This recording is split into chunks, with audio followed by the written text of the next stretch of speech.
Nathan Gill, UKIP MEP for Wales. Who have the electorate of Wales elected? Who are you? What's your background? Well, I spent the last 5 years working with the last UKIP MEP, John Bufton. So I'm fairly familiar with the process and what needs to be done by UKIP MEPs here in Brussels and in Strasbourg.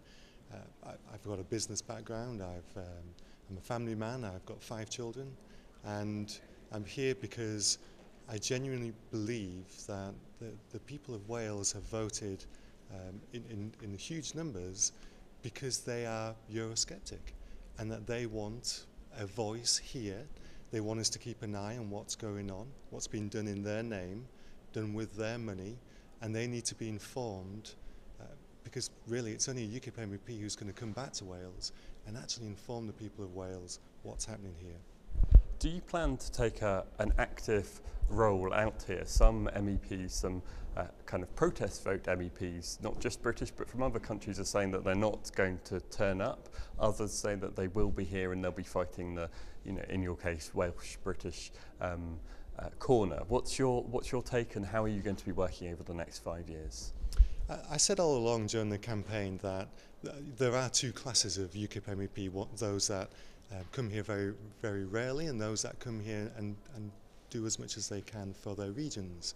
And I want to be the latter. I want to be an MEP that comes here to actually immerse myself and find out what really is happening here. Because I find even a lot of the media who cover this don't really know what's happening.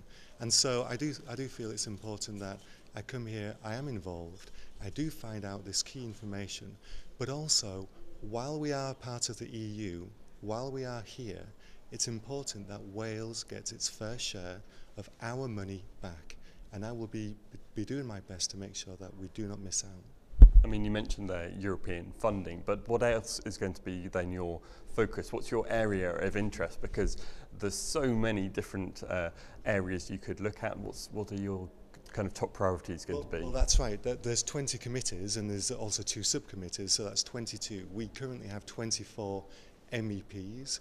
We're in the process of forming a group, and those committees will be handed out, once that's done. So really, until that happens, I can't really say anything about that. What about your areas of interest, at least? Even if you're not on a particular committee, where would you take a particular interest? What's kind of subject areas? I think for Wales it's crucial that we have some kind of a representation within the Agricultural Committee, because it's such a big part of Wales and what we're about.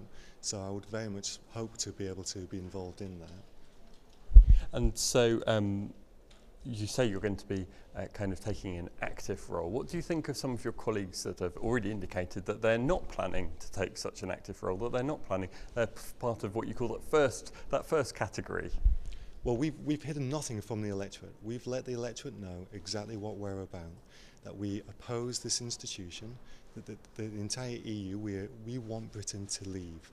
And there was a lot of work to be done back home in Britain. And so I think it's crucial that we have both types of MEP, those who come here to show that when you do elect somebody from UKIP, that we will do the job that people want us to do when it's necessary to do that, but also those people who back home in Britain can galvanise the next battle, which of course is the general election. It's going to be very hard for us to get the voter to trust us to actually vote for us in 2015 in the numbers that they voted for us in this election that's just gone. But we feel confident that we can do that, and there are areas where we're going to really concentrate all of our efforts, and that's going to take a lot of effort from the MEPs and from the party members and from the public as well, our supporters. So really there is a need for both type of MEP.